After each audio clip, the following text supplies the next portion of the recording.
Oke, mulai ya. Oke. Assalamualaikum warahmatullahi wabarakatuh. Baiklah, terima kasih kepada Bapak Ibu yang pada hari ini bertepatan hadir untuk menghadiri acara diseminasi dari saya, yaitu menyebarkan pemahaman dan penerapan pengalaman budaya positif sebagai IPB Angkatan 9 Kabupaten Bogor yang akan dibawakan oleh saya sendiri, yaitu mediator. Pada kesempatan kali ini saya akan memaparkan tentang budaya positif, yaitu tentang sebuah ilmu baru yang diperoleh atau didapat ketika di pendidikan calon guru penggerak. Nah, sebelum saya masuk kepada pemaparan selanjutnya, saya mau bertanya, apakah Bapak Ibu sebelumnya sudah mengetahui apa yang dimaksud dengan budaya positif, atau apa saja di benak Bapak Ibu atau di mindset Bapak Ibu apa itu yang dimaksud dengan budaya positif? Oke, silakan.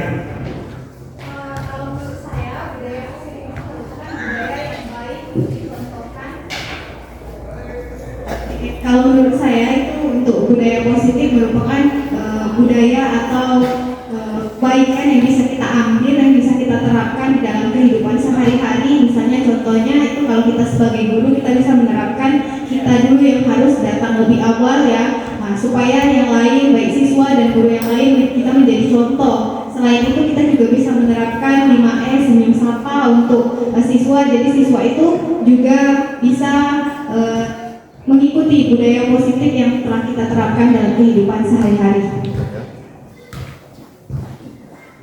Baik ya, cukup terwakili apa yang disampaikan oleh Ibu Guru mengenai tentang apa itu budaya positif.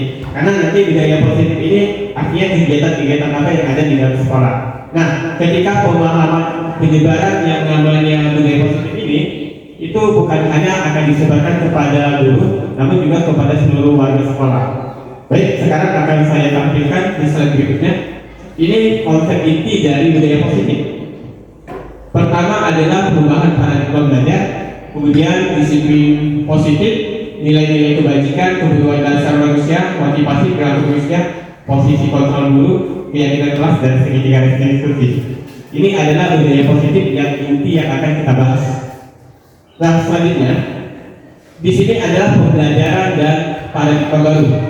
Di pembelajaran dengan paradigma baru itu merupakan pembelajaran yang dirancang berdasarkan prinsip pembelajaran berdiferensiasi, sehingga para peserta didik belajar sesuai kebutuhannya berdasarkan tahap perkembangan sesuai teori psikologi modern untuk mewujudkan profil belajar Pancasila. Nah, artinya pembelajaran berdiferensiasi. Artinya pembelajaran berdiferensiasi itu adalah pembelajaran yang melihat gaya belajar yang dimiliki oleh anak. Misalnya yang senang dengan gerak berarti dia lebih tepatnya gaya belajarnya adalah kinestetik. Kalau dia lebih menonton berarti dia visual. Kalau dia lebih senang mendengar artinya auditori. Artinya pembelajaran berdiferensiasi itu kita harus menyajikan bisa membuat anak tersebut bisa belajar sesuai dengan gaya belajar yang dimilikinya. Nah, kemudian yang untuk mewujudkan pelajar Pancasila. Di sini pelajar Pancasila ini adalah profilnya ingin membentuk siswa yang mandiri, beriman, bertakwa kepada Tuhan Yang Maha Esa, kebinekaan global, bergotong royong, kreatif, dan bernalar kritis. Ini yang akan kita wujudkan di dalam pembelajaran paradigma baru. Lanjut saya ke slide berikutnya. Ini di sini ada sebuah gambar miskonsepsi tentang teori kontrol. Selama ini ilusi guru mengontrol murid. Kemudian ilusinya bahwa semua penguatan positif, efektif, dan bermanfaat. Kemudian ilusi bahwa kritik dan membuat rasa bersalah mampu menguatkan karakter. Ilusi kita sebagai guru. Kemudian ilusi bahwa orang dewasa berhak memaksa. Ternyata teori kontrol ini kalau kita lihat akan diterapkan kepada anak, ternyata ini adalah hal yang salah. Ternyata kritik dan membuat rasa bersalah kepada siswa itu sangat fatal. Siswa nantinya akan merasa dendam kepada kita. Kemudian ilusi bahwa orang dewasa berhak memaksa, ternyata tidak. Kita tidak berhak untuk memaksa karena nanti takutnya fatal, terjadinya pembangkangan. Anak tidak akan menjadi mentaati atau menuruti apa yang kita inginkan. Ini miskonsepsi dari teori kontrol. Oke, lanjut. Nah, di sini mengubah paradigma stimulus respon ke pendekatan teori kontrol. Mungkin agak kecil ya. Di sini ada stimulus respon tentang dunia. Realitas kebutuhan kita sama. Ternyata kalau teori kontrol tentang dunia, realitas kebutuhan kita itu berbeda. Kemudian semua orang melihat hal yang sama. Ternyata kalau teori kontrol, setiap orang memiliki gambaran berbeda. Jadi setiap orang itu beda-beda. Kemudian kalau stimulus respon tentang dunia, kita mencoba mengubah orang agar berpandangan sama dengan kita. Ternyata kalau teori kontrol, kita berusaha memahami pandangan orang lain tentang dunia. Kita tidak memasang, kita memahami. Kemudian perilaku buruk dilihat sebagai suatu kesalahan. Kalau dari teori kontrol, semua perilaku memiliki tujuan. Ingat, kita akan lihat apa yang mendasarinya. Kemudian orang lain bisa mengontrol saya. Ternyata pada teori kontrol, hanya Anda yang bisa mengontrol diri Anda. Jadi kita menuntut anak itu nanti muncul motivasi intrinsik, bukan eksternal. Kalau motivasi intrinsik yang muncul, otomatis Anda nanti akan sadar apa yang dilakukannya. Kemudian saya bisa mengontrol orang lain, Anda tidak bisa mengontrol orang lain. Pemasan ada pada saat rujukan gagal. Kemudian teori kontrol tentang dunia, kolaborasi dan konsensus menciptakan pilihan-pilihan baru. Lanjut lagi, model berpikir menang kalah kalau stimulus respon tentang dunia. Tapi kalau teori kontrol, model berpikir menang. Oke, ini tentang mengubah paradigma kita. Saya lanjutkan. Nah, di sini ada disiplin positif. Disiplin positif merupakan suatu cara penerapan disiplin yang mengajarkan anak bertanggung jawab dan menumbuhkan kesadaran diri berdasarkan nilai-nilai kebajikan. Disiplin positif lebih ke arah disiplin diri yang dapat mengontrol diri dalam melakukan segala tindakan. Disiplin diri dapat membuat murid memahami dan menyadari berdasarkan motivasi internal, bukan akibat paksaan, pujian atau hukuman. Ternyata disiplin itu, yang dimaksud disiplin positif itu, anak-anak itu kita ajak untuk bisa termotivasi dalam dirinya, bukan paksaan. Kemudian paksaan, pujian atau hukuman. Ternyata kalau di paradigma baru ini, ternyata pujian itu juga akan menjadi sebuah ancaman. Jadi hadiah pujian itu akan menjadi ancaman terhadap apa yang akan dialami oleh siswa. Baik, akan dilanjutkan. Nah, ini nilai-nilai kebajikan. Nilai yang disepakati bersama lepas dari suku, bangsa, agama, bahasa maupun latar belakangnya. Ini nilai-nilai yang nilai yang universal, artinya tidak melihat perbedaan agama, bahasa, dan suku dan sebagainya. Nah, kalau profil pelajar Pancasila, di sini nilai kebajikannya tadi saya sebutkan: beriman dan bertakwa pada Tuhan Yang Maha Esa, berakhlak mulia, berkebinekaan global, gotong royong, mandiri, kreatif, dan bernalar kritis. Nilai-nilai kebajikan ini yang harus kita tanamkan kepada peserta didik. Kemudian kalau dari Ibu Primary, yes, program toleransi, rasa hormat, integritas, mandiri, menghargai, antusias, empati, pengetahuan, kreativitas, kerjasama, percaya diri, dan komitmen. Kemudian ada keterampilan hidup, life skill. Di sini dapat dipercaya, lurus hati, pendengar yang aktif, tidak merendahkan orang lain, dan memberikan yang terbaik dari diri. Nah, ini nilai-nilai kebajikan yang harus ditanamkan kepada peserta didik. Oke, saya lanjut. Nah, di sini ternyata setiap manusia itu punya kebutuhan. Jadi ketika Anda melakukan sesuatu, itu ada sesuatu kebutuhan yang tidak terpenuhi. Nah, kebutuhan dasar manusia adalah segala sesuatu yang kita lakukan untuk mendapatkan apa yang kita inginkan. Seluruh tindakan yang kita lakukan memiliki tujuan tertentu, dan semua usaha terbaik yang kita lakukan adalah rangka agar kebutuhan dasar kita terpenuhi dengan baik. Lanjut.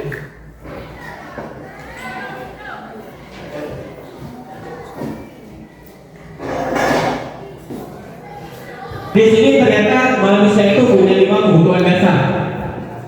Pertama, kebutuhan untuk bertahan hidup, yaitu survival. Yang kedua, cinta dan kasih sayang. Kemudian kebebasan, kesenangan, dan penguasaan. Nah, ternyata kalau seandainya kebutuhan ini tidak terpenuhi, maka akan ada indikasi anak itu melakukan sesuatu istilahnya melanggar. Namun ternyata kalau kita cek atau kita lihat, ada beberapa kebutuhan. Misalnya anak yang udah apa istilahnya mudah marah. Bisa jadi kebutuhan kasih sayangnya tidak ada. Bisa dari dalam keluarga atau bisa dari dalam lingkungannya. Itu. Lanjut. Nah, motivasi perilaku manusia itu ternyata di dalam paradigma baru kita harus memunculkan motivasi intrinsik bukan motivasi eksternal. Kalau di motivasi eksternal menghindari ketidaknyamanan atau hukuman. Rata-rata itu siswa mau menghindari ketidaknyamanan atau hukuman. Jadi dia patuh itu bukan dalam dari dirinya, tapi karena ada aturan kalau dia melanggar mendapat hukuman. Nah, ternyata ini yang harus dihindarkan nanti. Kemudian mendapatkan imbalan atau penghargaan dari orang lain. Jadi ada anak untuk berlaku baik itu ternyata posisinya bukan karena dalam dirinya. Ini mendapatkan penghargaan. Ternyata penghargaan itu juga menjadi masalah nantinya. Jadi anak itu diinginkan ketika melakukan sebuah perbuatan itu adanya motivasi intrinsik, yaitu menjadi orang yang mereka inginkan dan menghargai diri sendiri dengan nilai-nilai yang mereka percaya. Ini nilai-nilai kebaikan yang kita sebutkan sebelumnya tadi. Nah, ini ditampilkan adalah motivasi intrinsik. Lanjut, di sini ada 5 posisi kontrol guru. Nah, di sini kita sebagai guru, makanya ini dibahaskan kepada guru. Ternyata kita itu ada di 5 posisi. Nah, sekarang secara tidak langsung kita nanti cek secara mandiri kita di posisi mana ketika menyelesaikan kasus anak. Siapa yang merasa pernah menjadi penghukum? Seorang penghukum bisa menggunakan hukuman fisik maupun verbal. Artinya ketika guru berkata kasar itu termasuk ponisnya adalah posisi penghukum. Atau dia ketika melakukan kritik, ternyata si guru tersebut juga melakukan pada posisi penghukum gitu ya. Kemudian ada guru yang biasanya bersuara lembut. Contoh biasanya dari bersuara lembut. Nantinya posisi ini juga akan membuat anak merasa bersalah. Misal, Ibu Nurul misalnya ada siswa yang tiba-tiba tidak memperhatikan Ibu Nurul ketika mengajar. Nah, tiba-tiba di kelas sebelah itu ada guru yang mengajar. Langsung biasanya ada perkataan kita seperti ini. Tolong Adi, jangan ribut. Apa tidak kasihan dengan ibu? Nanti posisinya tegur oleh guru sebelah. Nah, itu kata-kata membuat si anak merasa bersalah. Karena dia sudah membuat si gurunya merasa takut kalau seandainya nanti ditegur oleh guru sebelah. Ya. Kemudian ada posisi teman. Guru pada posisi ini tidak akan menyakiti murid, namun akan tetap berupaya mengontrol murid melalui persuasi. Biasanya mengajar. Ya, posisinya sebagai teman. Misalnya kata, ayolah jangan lagi mengulangi kesalahan. Itu bahasanya persuasi. Tapi dampak negatifnya kalau posisi teman ini itu takutnya nanti anak merasa pasti ada kata-kata. Tetapi takutnya ketika dia menjadi teman, takutnya nanti ketika kita melakukan sebuah hukuman atau posisinya kita tidak membantunya, si anak nanti merasa kecewa. Nanti dia akan bilang, saya kira bapak akan membantu saya, ternyata tidak. Nah, ternyata juga akan menjadi masalah. Kemudian ada monitor, pemantau. Nah, siapa yang posisinya ketika menemui siswa bermasalah selalu mulai angka kredit. Misalnya tidak pakai identitas, poinnya 5. Karena guru yang posisi sebagai pemantau dia memberikan data. Nah, apa biasanya posisi itu? Ternyata ada lagi posisi yang paling bagus, yaitu posisi manajer. Ternyata kita itu diupayakan sebagai manajer. Ya. Nah, manajer itu respon yang menunjukkan tanggung jawab guru dalam posisi terakhir. Manajer adalah posisi mentor di mana guru berbuat sesuatu bertaktik, memperkirakan titik, mempertanggungjawabkan takutnya mendukung murid agar dapat menemukan solusi atau permasalahannya sendiri. Jadi posisi manajer kita menjadi mentor, kemudian kita meminta anak untuk menemukan solusinya. Oke. Nah, ini posisi yang paling atas di posisi kontrol. Ya, kalau di manajernya value. Nah, kemudian keyakinan kelas. Kenapa keyakinan keyakinan kelas bukan peraturan. Biasanya kita sebagai wali kelas itu membuat peraturan atau keyakinan kelas. Ternyata dalam paradigma baru kita berusaha untuk menciptakan keyakinan kelas. Karena kalau peraturan otomatis itu sudah ada dibuat dari sekolah dan sebagainya. Tapi kita juga harus membuatkan keyakinan kelas di dalam kelas. Keyakinan kelas sesuatu yang dapat diterapkan di kelas tersebut dibuat dan diyakini dapat dilakukan oleh murid di kelas tersebut. Contoh misalnya nilai-nilai kelas kita kelas 10A. Kelas 10A ini ingin ada tampil misalnya 3 keyakinan dalam kelas. Misalnya saling menghormati. Kemudian setelah saling menghormati, kemudian kedisiplinan. Nah, harus itu muncul dari siswa. Jadi nanti kita adakan sebuah semacam survei pada anak itu membagikan stigma keyakinan kelas apa kira-kira yang akan kita tumbuhkan dalam kelas kita. Misalnya terpilihlah misalnya saling menghormati dan kedisiplinan. Nah, maka anak harus dibuat sebuah komitmen bahwa kalau seandainya dia tiba-tiba bermasalah atau berkelahi dengan temannya, berarti dia sudah melanggar sebuah keyakinan yang telah kita sepakati, yaitu keyakinan untuk saling menghormati antar teman. Oke, nggak macam. Nah, yang terakhir ini tentang segitiga restitusi. Ini segitiga restitusi. Segitiga restitusi yaitu menstabilkan identitas, kemudian validasi tindakan salah, kemudian menanyakan keyakinan. Kita lihat, adakah cara yang lebih efektif untuk mendapatkan apa yang kamu butuhkan, kemudian kamu tentu punya alasan mengapa melakukan itu, kemudian keyakinan kelas apa yang telah disepakati, kamu ingin menjadi orang seperti apa. Ini pertanyaan atau kata-kata yang akan kita tanyakan kepada siswa kita. Baik, jadi ketika ada siswa bermasalah, itu kita diminta untuk melakukan segitiga restitusi. Pertama, ketika kita memanggil siswa, itu kita langsung menstabilkan identitas. Biasanya menstabilkan identitas itu misalnya nih,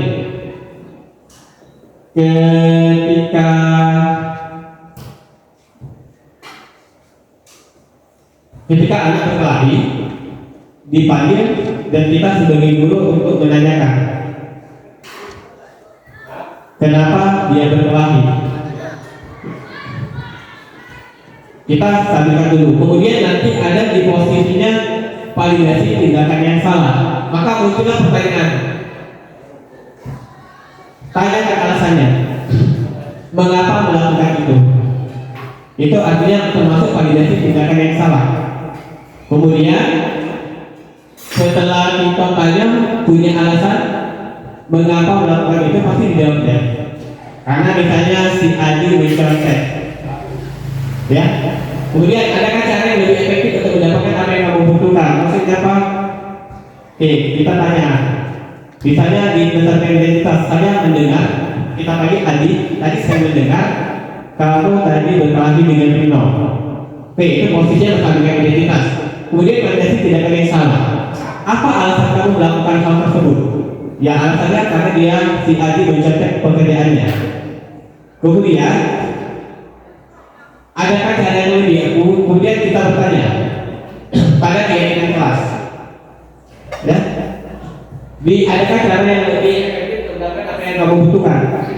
Misalnya kejadiannya dia misalnya Sirina dan Adi. Sirina tadi mengobrak meja karena posisinya Adi mencontek. Nah, akhirnya dilakukanlah sebuah validasi tindakan. Oke, di situ misalnya kita menjadi orang yang mengatakan posisi ini, ya mungkin kalau saya di posisi itu juga saya akan sama karena tidak mau kalau pekerjaan kita itu dicontek oleh teman kita. Tapi beruntung kamu tidak melakukan tindakan yang lebih ekstrim, misalnya tidak sampai memukul karena hanya menggunakan meja saja. Itu adalah validasi tindakan. Kemudian menanyakan keyakinan. Nah, setelah menanyakan keyakinan, kalau tadi kan kita membuat dulu keyakinan. Nah, kita tanya pada si Adi, kira-kira keyakinan kelas apa yang sudah kamu langgar? Tadi kan kita menghormati teman. Ya, ternyata si Rina akan bisa menjawab. Ada tak keyakinan yang saya langgar adalah menghormati antar teman? Nah, setelah setelah tahu keyakinan apa yang telah dilanggar oleh si Rina, nah lalu kita akan menstabilkan, yaitu langkah terakhir, kamu ingin menjadi orang yang seperti apa? Akhirnya kita tanya. Nah, ini segitiga restitusinya. Jadi inilah yang dimaksud dengan budaya-budaya positif.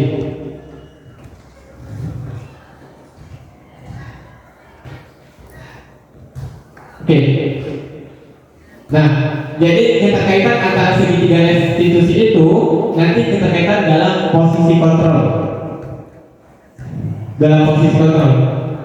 Jadi nanti posisi manajer itu diharuskan melakukan langkah-langkah segitiga restitusi tadi. Ini. Jadi yang kalau dari posisi kontrol guru itu diharapkan yang namanya guru itu harus ada di posisi manajer. Karena ternyata penghukum, pembuat orang merasa bersalah, teman, monitor atau pemantau itu akan mempunyai dampak negatif kepada siswa. Kalau penghukum tadi siswa akan menjadi dendam dan sebagainya. Kalau pembuat orang merasa bersalah, nanti dampaknya si anak merasa tidak percaya diri dan dia merasa sedih karena dia telah menjadi orang-orang yang ada di sekitarnya atau orang-orang yang disayanginya. Kalau teman, ternyata teman memang bisa mengasahkan diri dengan siswa, tetapi posisi yang ada nanti siswa akan merasa kecewa ketika kita tidak membantu peserta didik ketika ada masalah. Monitor atau pemantau, ya ini biasanya berbagi data, hanya menggunakan data-data tentang poin-poin, misalnya di buku tatip ya, kata tatip dan sebagainya. Baiklah. Inilah yang saya sampaikan tentang budaya positif, tentang perubahan, disiplin, nilai kebajikan, kebutuhan dasar, motivasi, posisi kontrol guru, keyakinan kelas, segitiga restitusi dan sebagainya. Baik, sebelum saya mengakhiri ini, saya meminta salah satu guru yang mungkin ada yang mau bertanya tentang segitiga restitusi atau budaya positif yang lainnya. Jadi keyakinan kelas, mungkin ada kelas yang telah menerapkan keyakinan kelas, atau ada guru yang posisinya selama ini, Pak saya hanya sebagai penghukum, atau Pak saya hanya sebagai pemantau, atau mungkin ada yang sudah sampai manajer. Ya, pada dasarnya kita sudah pernah melakukan posisi kontrol, walaupun tidak tertulis gitu ya.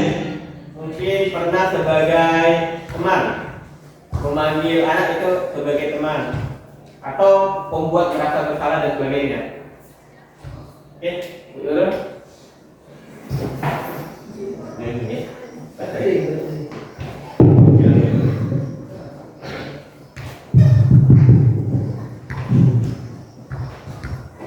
Oke, terima kasih Pak atas pemaparannya ya. Materi yang sangat menarik untuk kami sebagai guru. Namun di sini ada yang sangat ingin saya tanyakan itu ya selaku guru. Itu kan ada budaya positif, salah satunya adalah motivasi perilaku manusia. Yang mana motivasi perilaku manusia ini tadi ditekankan bahwa motivasi intrinsik yang harus kita terapkan, bukan ekstrinsik ya. Nah, motivasi intrinsik ini kan kita menyamakan, artinya menjadi orang yang mereka inginkan, menyamakan nilai-nilai kebaikan ya. Nah, untuk menyamakan nilai-nilai kebajikan yang sesuai dengan aturan nilai dan norma itu kan sulit. Mereka mungkin merasa ini nilai baik untuknya, tapi untuk kita kan belum tentu. Seperti contoh sederhana saja, bahwa budaya positif seperti merokok itu kan itu bukan budaya positif ya. Nah, ya, seperti merokok itu kan bukan budaya yang positif, itu kan budaya yang negatif. Tapi kita mau menyamakan, sedangkan kita harus memberikan motivasi intrinsik yang ada di dalam dirinya. Tapi dia menganggap bahwa budaya-budaya itu belum, istilahnya bagi mereka itu masih dianggapnya baik atau bagaimana saya juga kurang tahu. Tapi untuk menerapkan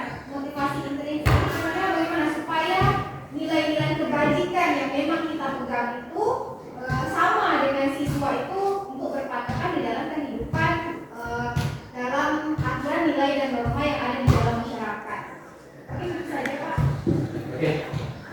Baik. Merokok tadi itu kan? Ya. Baik. Artinya ini kita sebagai guru itu mengarahkan siswa kepada nilai-nilai kebajikan seperti yang telah saya sampaikan ini. Karena ini merupakan nilai-nilai kebajikan yang bersifat universal yang sesuai paradigma baru tentang budaya positif. Nah, karena ini adalah kurikulum merdeka, maka kurikulum merdeka ini kan ingin mewujudkan anak yaitu profil pada Pancasila. Nah, inilah nilai-nilai kebajikan yang tercantum dalam profil pada Pancasila. Artinya beriman bertakwa pada kebaikan dalam dunia, berkebaikan global, kemudian menjadi kreatif dan bernalar kritis. Nah, bisa jadi kita arahkan pada bernalar kritis. Merokok itu kan posisinya pasti ada efeknya, positif atau negatif. Nah, jadi kita sebelum menjelaskan keyakinan kelas, nanti kan kita meminta anak itu membuat sebuah keyakinan. Jadi kita menjelaskan dulu tentang keyakinan-keyakinan yang ada pada paradigma baru ini. Bisa kita, karena kita ini sekolah, maka kita lebih mendekatkan pada keyakinan pada profil pada Pancasila. Atau kalau ingin lebih luas, maka kita bisa menggunakan pada IPWS program itu kemudian keterampilan hidup dan skill. Ini kan universal, sudah diakui di dunia. Karena apa? Dia dipakai bersama, lepas dari suku bangsa, agama, bahasa maupun latar belakangnya. Itu. Nah, jadi kemudian motivasi intrinsik gitu ya. Oke. Kenapa ditekankan pada motivasi intrinsik? Karena anak kalau seandainya misalnya menghindari tidak nyaman atau hukuman, kan di aturan kita ada posisinya kita tidak boleh merokok. Oke, tiba-tiba siswa ada yang merokok, ada yang tidak. Yang tidak merokok itu belum tentu kesadaran dari intrinsik. Mungkin dia hanya menghindari ketidaknyamanan atau hukuman. Jadi anak-anak seperti ini bisa jadi nanti ketika dia terpengaruh dia merokok. Nah, namun diharapkan pada paradigma budaya positif baru ini kita menampilkan bahwa anak-anak yang tidak merokok itu memang tampil dari dalam dirinya. Oh, ternyata kalau saya merokok ternyata banyak efeknya. Satu, saya belum punya uang, otomatis nanti saya dapat dari mana? Kalau saya tidak punya uang bisa nanti berakibat saya mencuri dan sebagainya. Dan kemudian dari segi kesehatan takutnya nanti terjadi masalah tentang pernapasan dan sebagainya atau tentang paru-parunya. Nah, motivasi intrinsik inilah yang harus ditekankan kepada anak. Karena kalau seandainya posisi dia masih merokok, berarti dia belum tampil motivasi intrinsik, masih berbau motivasi eksternal. Nah, jadi misalnya ada anak yang ranking 1 itu belum tentu belajarnya motivasi intrinsik. Ada juga karena ini mendapat imbalan atau penghargaan dari orang lain. Jadi yang namanya reward ya, penghargaan itu bisa saja motivasinya bukan dari dirinya, karena ingin dia dihargai. Nah, anak-anak seperti ini ternyata menjadi masalah. Ketika dia tidak mendapatkan penghargaan, dia lebih cepat hancur karena dia merasa kurang bersemangat. Selama ini sering menjuarai, tiba-tiba ada suatu waktu dia gagal berkompetisi. Nah, karena apa? Ternyata selama ini motivasinya bukan dari intrinsik, tapi motivasi ingin mendapatkan pujian, penghargaan dan sebagainya. Jadi ketika dia dapat ranking, dia merasa malu, gila dan sebagainya. Nah, ini yang ditakutkan, maka segala sesuatu yang dilakukan anak itu diharapkan pada motivasi intrinsik. Oke, dah. Saya rasa cukup terwakili gitu ya. Oke, saya rasa cukup terwakili dari apa yang saya paparkan. Baik, mungkin kalau ada yang mau ditanyakan dan pertanyaan sebagainya nanti akan bertemu langsung atau berdiskusi langsung bersama saya. Nah, sebelumnya saya ucapkan terima kasih kepada teman-teman dan rekan sejawat di SMA Negeri 1 Baik Batu telah hadir dalam acara pengimbasan atau diseminasi tentang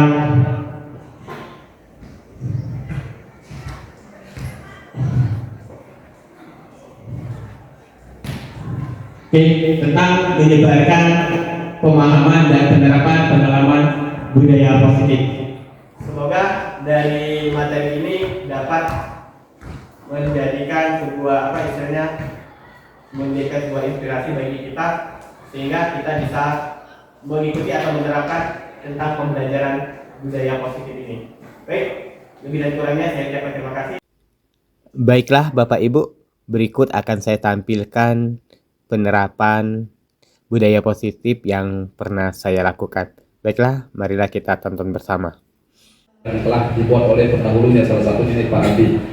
Dan kepada guru-guru yang lain, kami juga selaku kepala sekolah sangat berharap, berkeinginan mudah-mudahan kawan-kawan lain juga bisa mengikuti apa yang telah diikuti oleh Pak Abi dan Pak Medi, sehingga harapan kami nanti akan banyak guru-guru penggerak dari SMA Negeri 1 Tanjung Padang.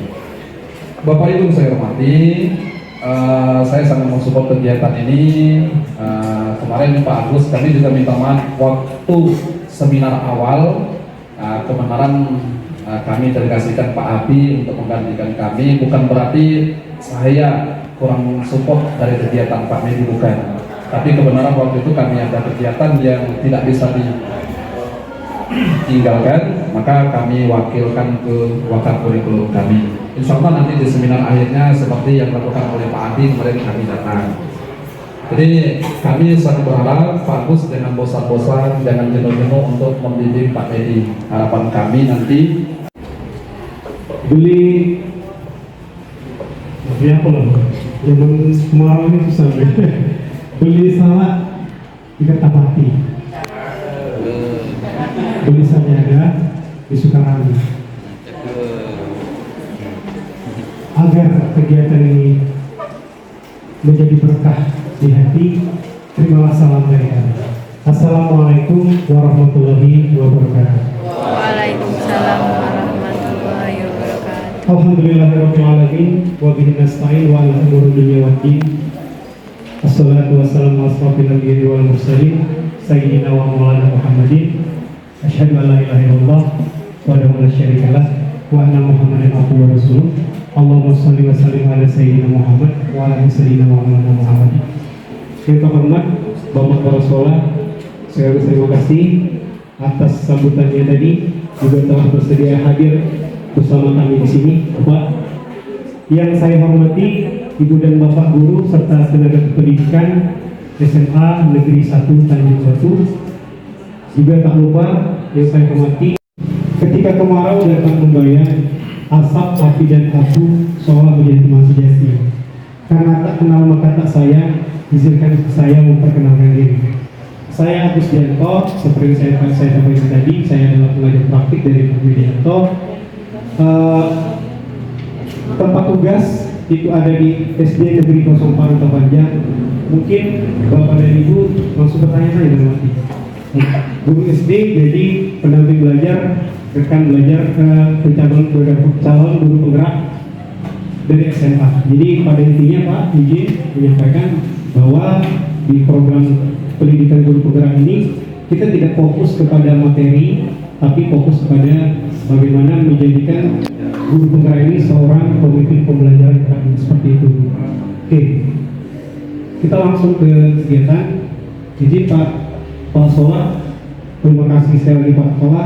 Saya lihat di support Pak Sekolah ini luar biasa. Bagian kedua, ketiga, dan keempat nantinya akan dipandu langsung oleh Pak Medianto selaku calon guru penggerak.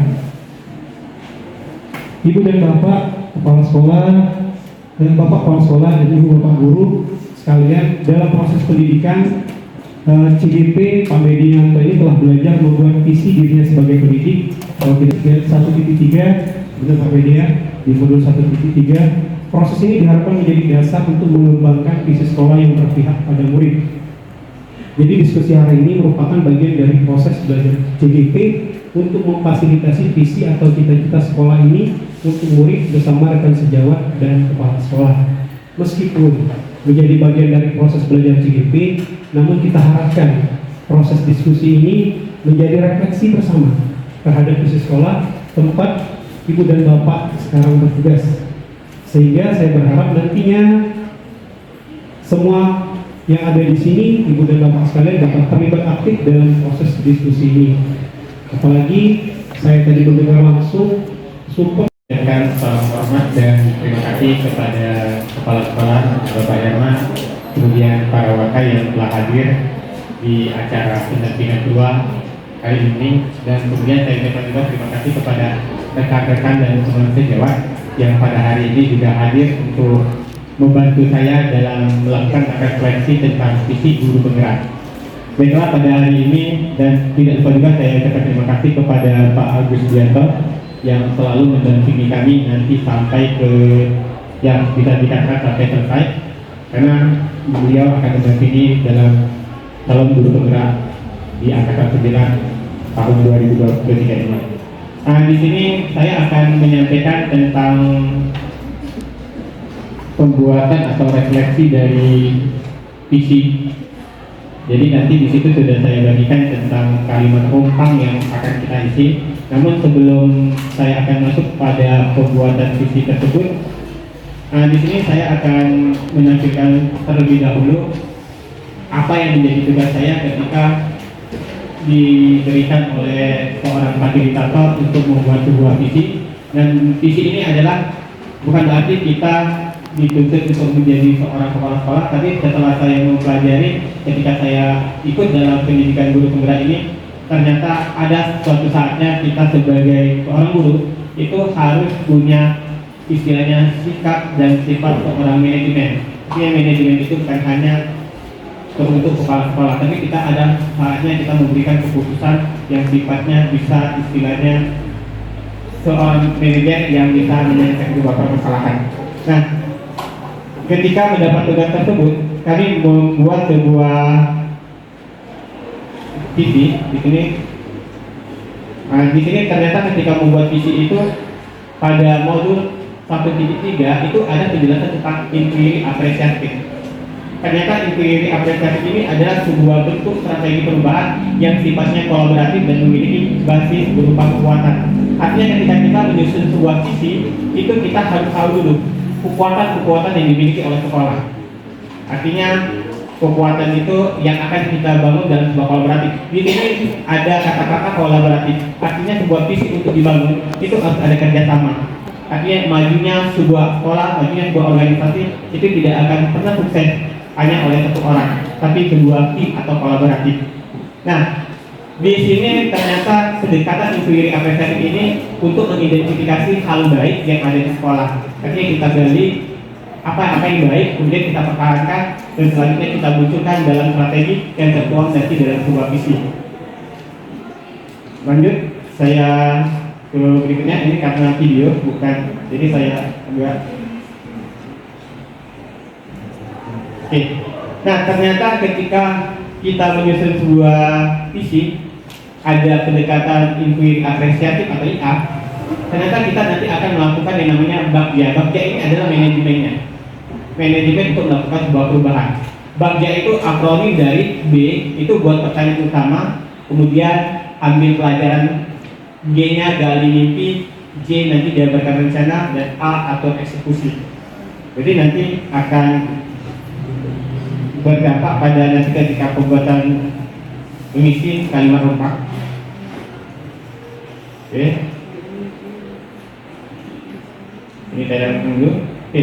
Nah, ketika kami diminta untuk membuat sebuah visi, karena kami harus membuat sebuah visi atau simulasi visi, ternyata dalam visi tersebut akhirnya saya membuat terwujudnya generasi unggul yang cerdas, berkarakter, kompetitif, menguasai teknologi sesuai dengan profil pelajar Pancasila. Karena ketika mendapat tugas, kami harus mengaitkannya dengan profil pelajar Pancasila.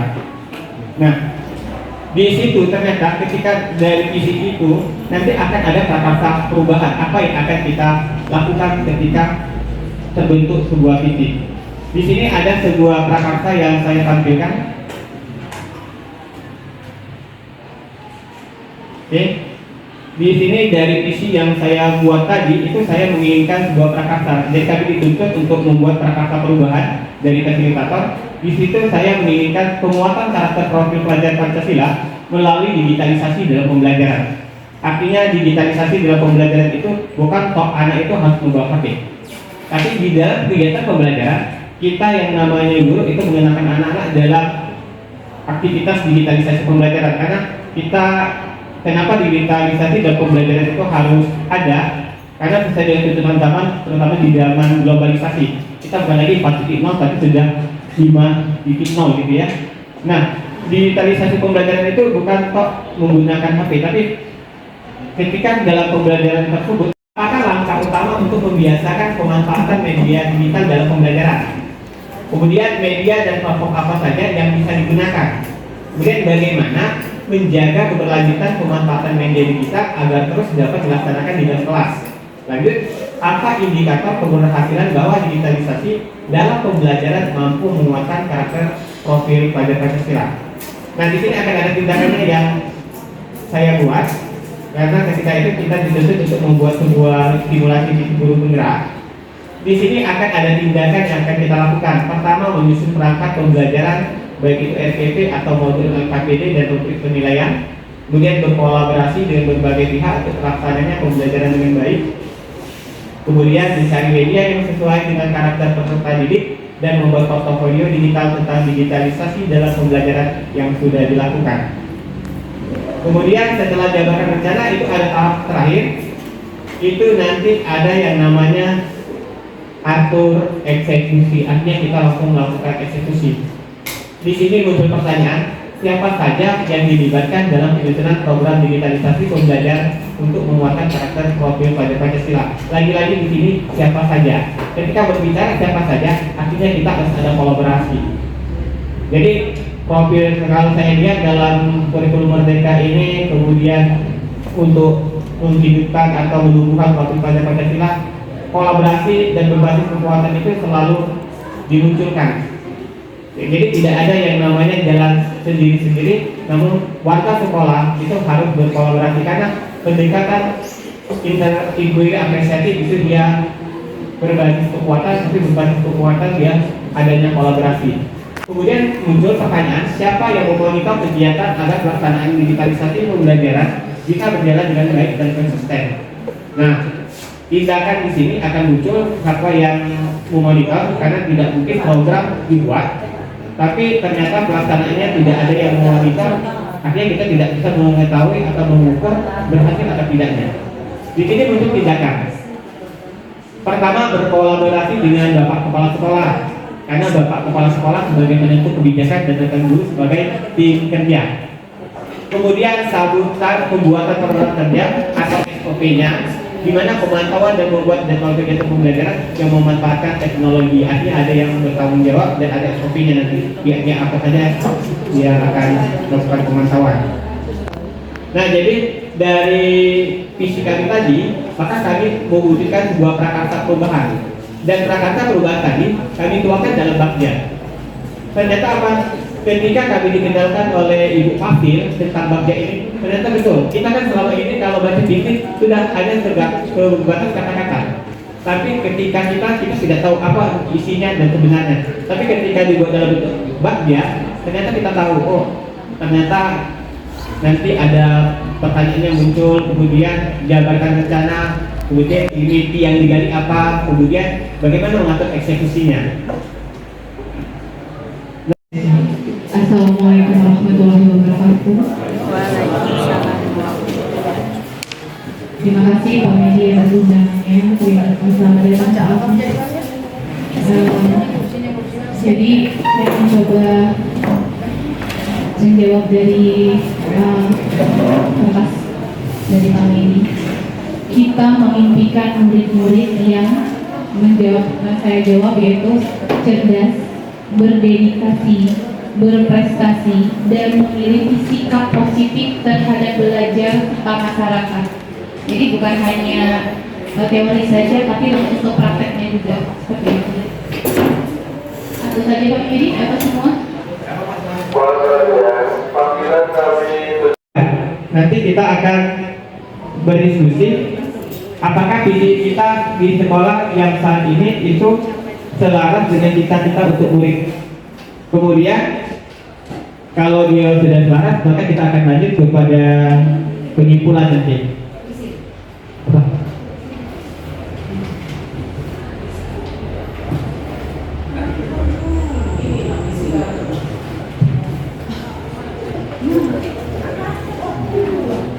Baik, bismillahirrahmanirrahim.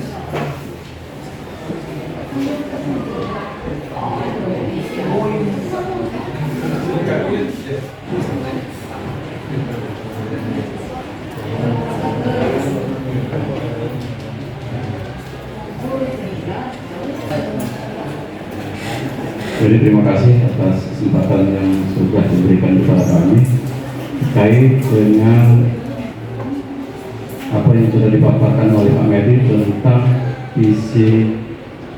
visi-misi yang kita kaitkan dengan profil pelajar Pancasila, mungkin seperti itu.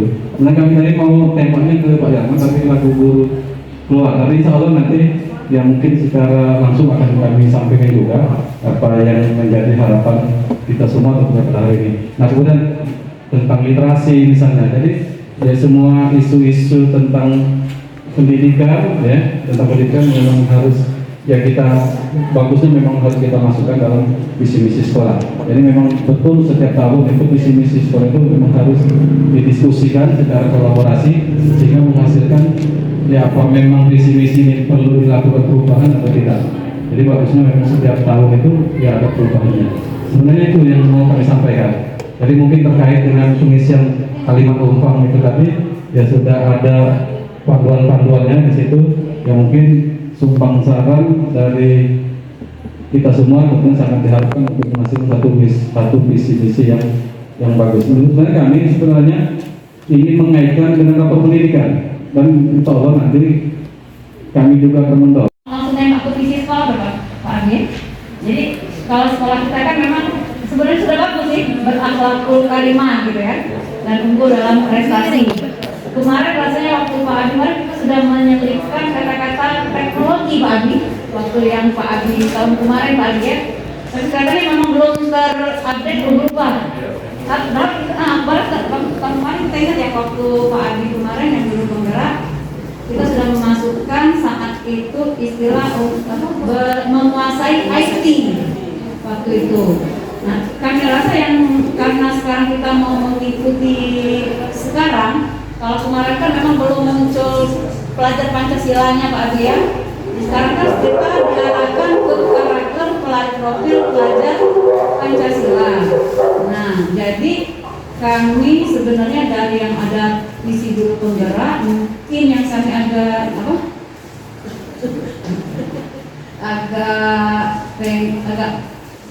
mau bagaimana lah ya, itu terwujudnya generasi unggul yang cerdas berkarakter. Kalau kami rasanya siswa itu bagusnya karakternya dulu Pak. Kalau dia sudah berkarakter, masalah cerdasnya itu, cerdas itu ekor, mengiring. Kalau dia cerdas tapi tidak berkarakter itu justru bahaya Pak. Kalau mau kita istilah kebuyan ini Pak, kalau anak itu cerdas tidak berkarakter itu lebih berbahaya dibanding anak yang buyan tapi dia ya itu rasanya. Jadi mungkin kalau usulan kami, visi kita mewujudkan peserta didik yang berkarakter Pancasila, unggul dalam prestasi dan menguasai IT.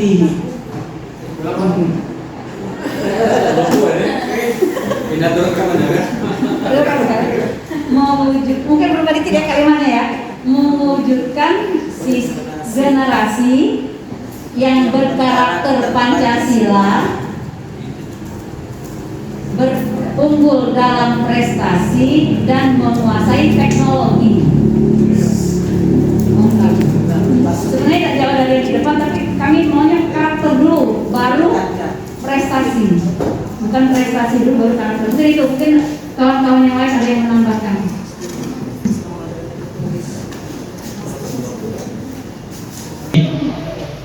Nah, jadi nanti dari apa yang kita diskusikan hari ini, nanti sebagai tangan panjangnya adalah Pak Abi yang akan merekomendasikan ke Pak Kepsek.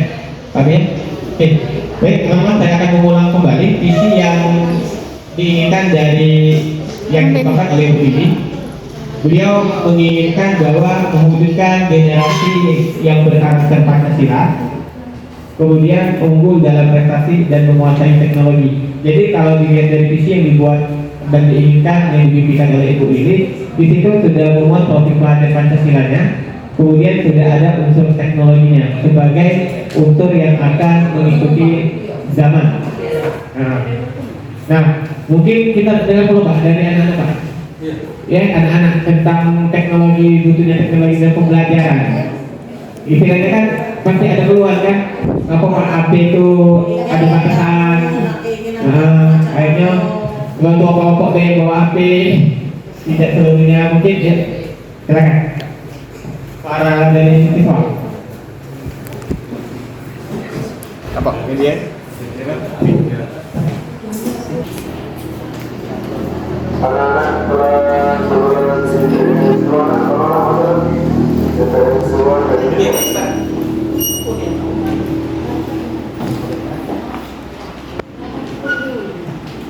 Silakan kelas 10 kelas 2 TPS 2 TPS 3 untuk kelas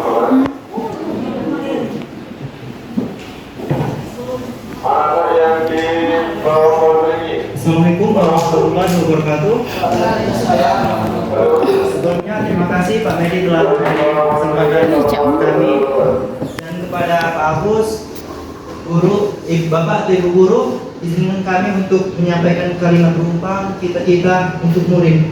Pertama, kita memimpikan murid-murid yang cerdas, berakhlak mulia, serta memiliki karakter yang beragam. Kedua, kita percaya bahwa murid adalah seorang yang memiliki potensi besar dalam kegiatan belajar mengajar maupun kegiatan di masyarakat, sekolah ataupun sekitarnya. Ketiga, di sekolah kita melakukan kegiatan belajar mengajar yang efektif untuk mengasah potensi siswa dan meningkatkan prestasi siswa.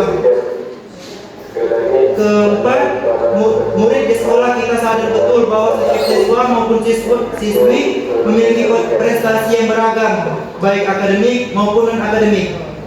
Kelima, kita warga di sekolah ini yakin untuk bersama-sama, baik guru maupun siswa, saling menjaga nama baik sekolah, serta melestarikan atau meneruskan program-program sekolah seperti kegiatan ekstrakurikuler, pameran, dan sebagainya. Dan terakhir, kelima, kita dan warga di sekolah ini paham bahwa semua yang berada di lingkungan sekolah memiliki hubungan kekeluargaan yang baik. Terkait tentang teknologi, seiring perkembangan masa, menurut saya siswa wajib untuk mampu menguasai sistem pembelajaran teknologi tersebut. Baiklah, sekian yang dapat kami sampaikan. Terima kasih. Wassalamualaikum warahmatullahi wabarakatuh. Kalau saya lihat ternyata hampir seiring sejalan dengan apa yang diucapkan oleh Ibu Lili ya, bahwa di situ kan ketika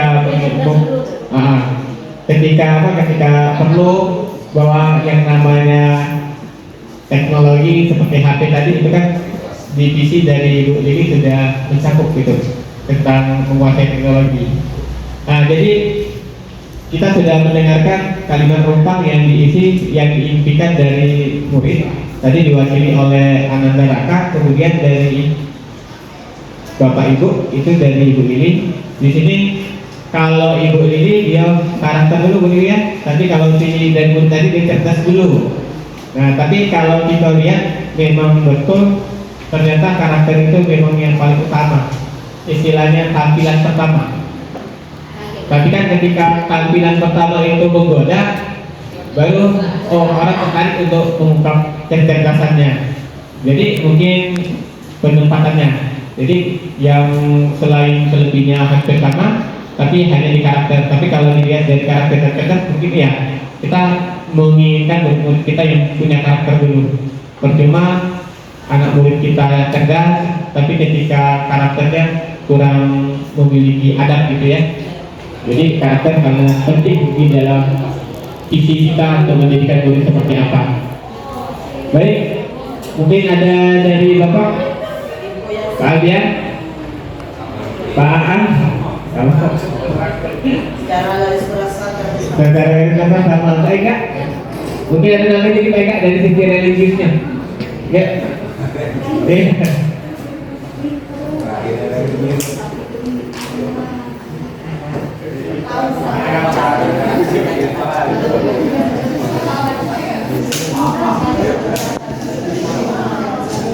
Bismillahirrahmanirrahim. Assalamualaikum warahmatullahi wabarakatuh. Waalaikumsalam warahmatullahi wabarakatuh. Terima kasih kepada Pak Medi memberikan kesempatan kepada kami. dari visi yang sudah disampaikan, usul dari siswa, dari guru, dan dari visi lama kita dalam usulan bahwa memang baiknya kita menambahkan teknologi sesuai dengan perkembangan zaman sekarang ini. Dan tentu yang disampaikan ini tambahan menguasai teknologi sesuai dengan profil dan Pancasila sesuai bagus sesuai dengan kompetensi yang harus dikuasai oleh guru dan siswa. Tambahan kami yang mungkin yang pernah kami dengar bahwa bahasa karakter itu sebenarnya makna karakter itu ada karakter baik, ada karakter buruk. Cuma di frame kita memaknai karakter itu baik semua. Padahal yang sebenarnya karakter itu ada dua makna, ada karakter baik, karakter buruk. Dan karakter yang harus menjadi karakter baiknya, karakter yang baik. Kalau yang seperti visi yang lama juga sudah baik, berakhlak mulia. Yang ada sama dengan karakter baik, berakhlak mulia. Dan bisa itu akhlak karimah atau akhlak mulia. Seperti disebutkan dalam Indonesianya karakter yang baik sama itu. Barangkali itu mungkin dari kami. Terima kasih. Assalamualaikum warahmatullahi wabarakatuh.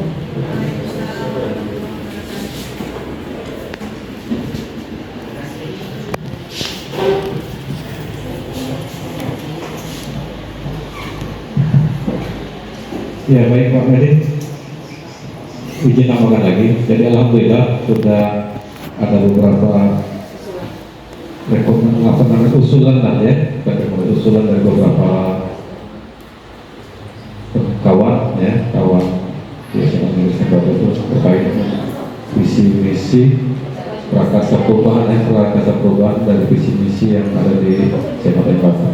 Nah jadi ya tadi sudah kami sampaikan, jadi ada beberapa, jadi ya kita mungkin sepakat bahwa dalam visi misi itu ada beberapa indikator yang akan kita capai. Tentunya ada prestasinya, itu pasti prestasi baik dalam bidang akademik dan non akademik.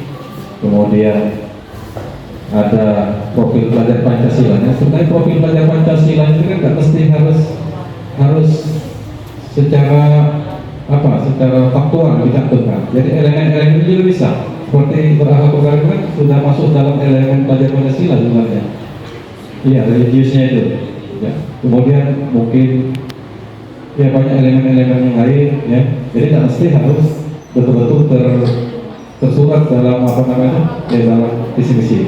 Dari elemen-elemen yang terkandung dalam profil pelajar Pancasila itu sudah bisa sebenarnya. Jadi berakhlak karimah misalnya tahu dengan kata-kata atau kalimat yang lain ya, banyak sekali. Nah, jadi kalau kita mau mau jabarkan profil pelajar Pancasila banyak, bukan hanya beriman dan bertakwa kepada Tuhan Yang Maha Esa saja. Jadi ada gotong royongnya, ada mandirinya, kemudian ada berkebinekaan globalnya ya, dan sebagainya. Nah jadi itu sebenarnya bisa Pak. Jadi walaupun tidak langsung tersurat, tetapi dari elemen atau sub-elemen yang ada itu sudah ya bisa dijadikan katakanlah dimensi dari profil pelajar Pancasila, dari sub-elemen atau elemen yang ada. Nah, jadi saya yakin semua sepakat dalam visi misi itu ada prestasinya, kemudian ada akhlaknya, ya, karakternya, kemudian tadi ada isu digitalnya tentunya, karena memang tadi sudah disampaikan bahwa ya murid itu pengajaran itu sesuai dengan kontrak alam dan kontrak zaman. Nah, kontrak alam itu sesuai dengan potensi siswa ya, bakat yang dimiliki, kemudian kontrak zaman itu ya sekarang ini, karena zamannya sudah dalam teknologi, yang mau tidak mau juga bisa harus ya menggunakan teknologi dalam kegiatan belajar mengajar. Nah mungkin kalaupun ada dampak buruknya, ya tentunya ada solusi-solusi yang bisa didiskusikan dan ditawarkan untuk mengatasi ya bagaimana literasi dari pemakaian teknologi ini. Mungkin itu tambahan. Jadi tidak mesti harus ada misalnya sesuai dengan profil pelajar Pancasila. Yang penting ada elemen atau elemen yang terkandung di dalam konsep visi misi itu. Itu sekian, terima kasih. Assalamualaikum warahmatullahi wabarakatuh. Terima kasih. Berakhlak mulia ya. Nah, jadi kita sudah hampir merumuskan sebuah visi. Saya ulang lagi dari ini yang dibacakan atau yang dididikan dari Bu Lili, mewujudkan generasi yang berkarakter Pancasila, unggul dalam prestasi dan menguasai teknologi. Nah, kalau dari sisi ini kita sudah melihat ada sisi religius, dan jadi ketika berkarakter Pancasila itu dia punya sudah bagian beberapa, jadi religiusnya ada, fotokopinya ada, kerjasamanya ada, dan sebagainya. Kemudian kalau dari kodrat zaman sudah terwakili kata teknologi. Nah, jadi kita hanya kesepakatan apakah tetap berkarakter atau karakternya diganti dengan kata yang lebih tepat.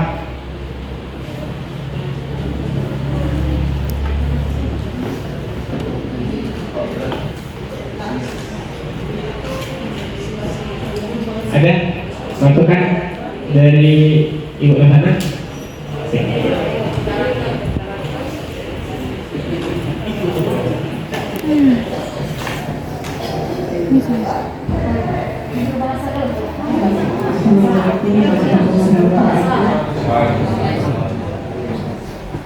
Sebenarnya sebelum pengungkapan soal isi dari karakter tadi Pak, ada sesuatu yang ingin saya sampaikan mengenai penetapan visi misi.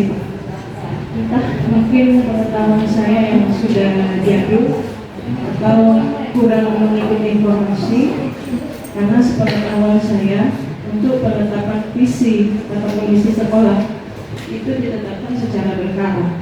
Entah kalau saya kurang mengikuti perkembangan untuk di satu sekolah atau lembaga itu.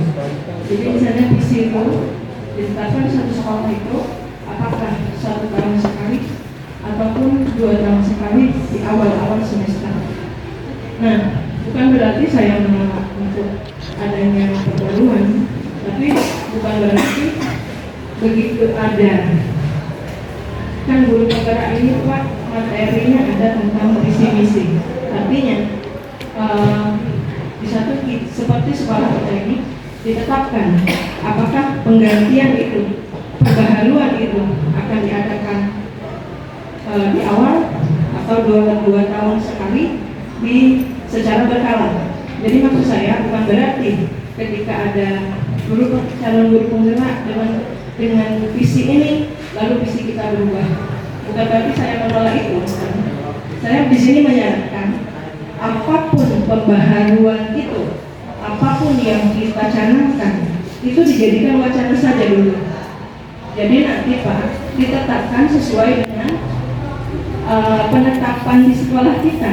Mungkin nanti di awal tahun, mungkin di awal semester kedua atau kapan sesuai dengan waktunya penggantian visi misi itu. Itu Pak. Jadi nanti kesannya seperti ini nanti. Jadi ada apa? Ada Pak Medi sebagai guru penggerak, ada visi misi, ada pembaharuan lagi. Lalu mungkin 2 bulan yang akan datang ada Ibu Mita sebagai guru penggerak, ada visi misi baru lagi. Mungkin diperbaharui lagi. Jadi berganti dalam kurun waktu yang tidak bisa ditentukan. Jadi maksud saya itu, jadikan itu satu wacana. Jadikan itu satu wacana. Jadi di waktu yang tepat kita canangkan, kita buat, kita rumuskan itu sebagai visi misi sekolah kita. Itu saja satu. Kemudian penentuan karakter yang sifatnya agamis, kalau menurut saya lebih baik tersurat, Pak. Tersurat. Jadi kalau memang karakter, misalnya kita menginginkan anak itu berakhlakul karimah, memang berakhlakul karimah itu cabangnya atau anak-anaknya kan banyak yang tersirat di situ. Jadi saya tidak menentukan kata mana yang pas karena semua baik, Pak.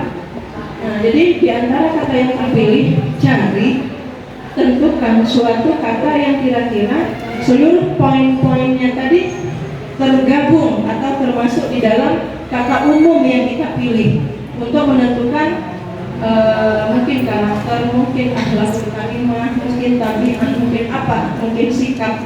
Cari satu kata umum yang kira-kira keinginan kita itu tercapai atau terrangkum dalam satu kata yang kita pilih tadi. Itu saja menurut saya Pak. Namun kata apa? Ya, karena saya belum memahami begitu banyak tentang karakter Pancasila itu Pak. Apakah bisa kita sebut Pancasila mengenai ketuhanan sudah ada di situ atau apa? Atau misalnya kalau kita pilih akhlakul karimah Pancasilanya tidak masuk atau apa, saya apapun itu, apakah berakhlakul ada sesuatu dan lain hal, maka sebagai yang nanti akan memberikan rekomendasi atau mengutarakan dan menyampaikannya, kita ada Pak Aang sebagai selaku pakar kehidupan, kemudian Pak Adi selaku wakil kurikulum, nanti bisa menyampaikan tentang visi yang kita hasilkan hari ini dari murid yaitu Raka. Jadi dalam hasil diskusi kita pada pendampingan guru penggerak CDP Angkatan 9 yang pendampingnya Pak Agus Yanto, kemudian saya selaku CDP yang memaparkan tentang pendampingan mengenai visi dari guru penggerak. Namun betul, bukan berarti ketika ada guru penggerak maka visi akan berubah. Kita hanya melakukan sebuah rekomendasi karena dalam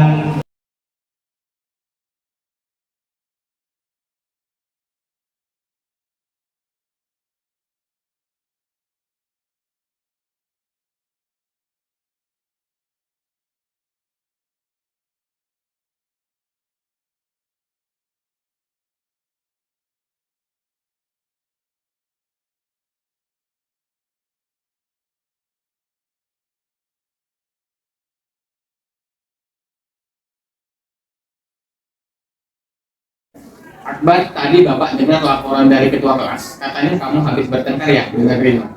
Iya Pak, habisnya kesal sih. Kenapa kesal? Rina terus-menerus mencontek hasil pekerjaan saya Pak, dan bukan hanya PR, tugas juga selalu dicontek. Oh begitu, ya wajarlah kalau kamu marah dan kesal. Jika Bapak ada di posisi kamu, Bapak juga pasti akan berbuat hal yang sama. Oh, lalu apa yang akan kamu lakukan terhadap Rino? Saya marah-marah Pak. Saya tanpa sadar menggebrak mejanya. Oh begitu, pasti kamu berbuat seperti itu ada alasannya ya? Iyalah Pak, masa saya diam saja? Saya kan sudah susah payah mengerjakan soal, tapi Rino hanya mencontek, tidak mau berusaha sendiri. Ya, wajarlah kalau kamu merasa marah karena tidak rela pekerjaanmu dicontek begitu saja oleh Rino. Bapak sangat menghargai tindakan kamu yang tidak berbuat lebih buruk daripada itu, misalnya memukul. Sekarang coba kita pikirkan, tindakan kamu marah sampai mengebrak meja, apakah sesuai dengan keyakinan kelas kita? Tidak Pak.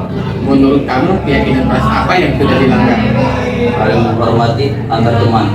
Ya betul, menurut kamu saling menghormati antar teman itu penting tidak untuk kamu? Penting Pak. Baiklah, kalau menurut kamu itu penting, jadi keyakinan apa yang harus kamu lakukan pada saat kamu sedang marah? Harus lebih sabar. Kamu bersedia memperbaiki masalah ini? Bersedia. Apa yang akan kamu lakukan untuk memperbaiki masalah ini? Bersabar dan menahan amarah saya. Kalau ada teman yang mencontek, saya akan melaporkan kepada guru mata pelajaran atau wali kelas saya Pak. Ya, tepat sekali. Tindakan kamu Akbar. Tetap semangat ya. Sekarang silakan kembali ke kelas. Terima kasih Pak. Ya, sama-sama. Assalamualaikum warahmatullahi wabarakatuh. Nama saya Akbar dari kelas 12 IPS 1. Saya senang sekali diajak diskusi dengan Bapak Guru untuk dapat mengendalikan diri dari amarah karena perilaku teman sekelas saya. Saya harus banyak belajar, bersabar, dan dapat menghormati teman-teman.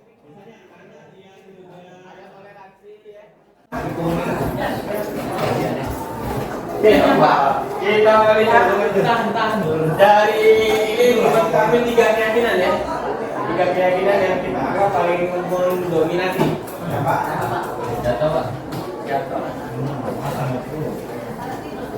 Yang pertama kerajinan, kedua keamanan, ketiga keadilan, kemudian nilai tanggung jawab, kehormatan, kejujuran lagi, nilai kejujuran, keadilan, tanggung jawab, kejujuran, bertanggung jawab, keadilan, kejujuran, keamanan, kejujuran, kehormatan, berani, keadilan, toleransi. Yang paling banyak kejujuran ya. keadilan, sama tanggung jawab. Yang banyak. Ya, jadi 3 keyakinan tersusun nih, 3 keyakinan yang ingin kita bahas. Pertama kejujuran, keadilan, habis itu bertanggung jawab.